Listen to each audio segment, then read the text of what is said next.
ಸರ್ವಶಕ್ತನಾದ ತಂದೆಯು ಆಕಾಶವನ್ನು ಭೂಮಿಯನ್ನು ಉಂಟು ಮಾಡಿದ ಸೃಷ್ಟಿಕರ್ತನು. ನಾನು ಯೇಸುವನ್ನು ನಂಬುತ್ತೇನೆ, ದೇವರ ಒಬ್ಬನೇ ಮಗನು, ನಮ್ಮ ಕರ್ತನು, ನಮ್ಮ ರಕ್ಷಕನು, ಪವಿತ್ರಾತ್ಮನ ಮೂಲಕ ಗರ್ಭ ಧರಿಸಿ ಕನ್ಯೆ ಮರಿಯಳಲ್ಲಿ ಹುಟ್ಟಿದವನು, ಪೊಂತ್ಯ ಪಿಲಾತನ ಅಧಿಕಾರ ಅವಧಿಯಲ್ಲಿ ಬಾಧಿಸಲ್ಪಟ್ಟನು, ಶಿಲುಬೆಗೆ ಹಾಕಲ್ಪಟ್ಟನು, ಸತ್ತನು, ಸಮಾಧಿಯಾದನು, ಪಾತಾಳಕ್ಕೆ ಇಳಿದನು. ಆದರೆ ಮೂರನೇ ದಿನ ಆತನು ಮರಣದಿಂದ ಜೀವಂತವಾಗಿ ಎದ್ದನು. ಆತನು ಪರಲೋಕಕ್ಕೆ ಏರಿದನು.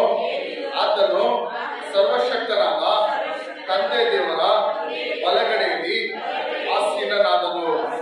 ಅಲ್ಲಿಂದ ಆತನು ಸತ್ತವರು ಮತ್ತು ಜೀವಿಸುವ ನಮಗೂ ನ್ಯಾಯ ತೀರಿಸಲು ಎರಡನೇ ಸಾರಿ ಬರುವನು.